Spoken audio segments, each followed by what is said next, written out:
I'm going to cover two techniques we use to pull data into our security reports and how we filter on that information that you want to see. So this would be true for both our LS reporting and landmark reporting. I'll go ahead and work with LS reporting now. So from the LS reporting tab, I'll select security reporting. Once I pick my server and the profile I want to work with, I'll have a number of reports I can look at here. And I'll go ahead and use the user role security class form query. Now on each one of these I can have set up selection filters where I could, maybe it's a role equals or contains a value.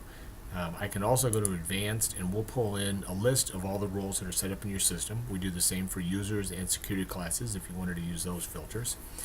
And from here I can just hold the control key down and pick the roles I want to work with, and I can add them to the right hand side. I could also do a contains or starts with statement, or maybe I just contains the word manager and I add that.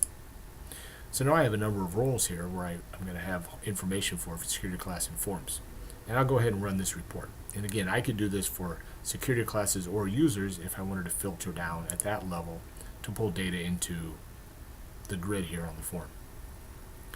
So now I have a lot of information. Now from within here I can also add filters that will further restrict the information I want to see. So maybe I want this to be is equal to or contains or does not contain, or in this case I'll go with starts with. Maybe I want to starts with AC, and I'll filter that down. Now in the upper right corner I currently can see that I have 6,581 records. After I filter this down, it goes down to 3,800 records. I can also filter and nest these up. So if I wanted to filter on additional criteria, I can do that on any of the columns. Now one of the differences on these two filters is that I can always clear these filters and it'll go back and bring back my 6,500 records.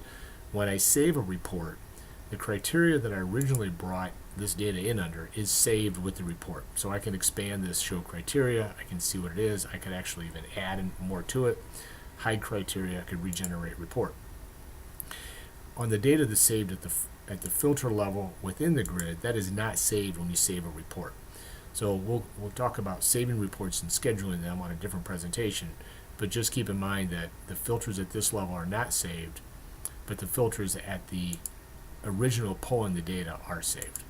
But those are the two ways we can filter this information, and again you can do that on any of the queries that you see on these reports.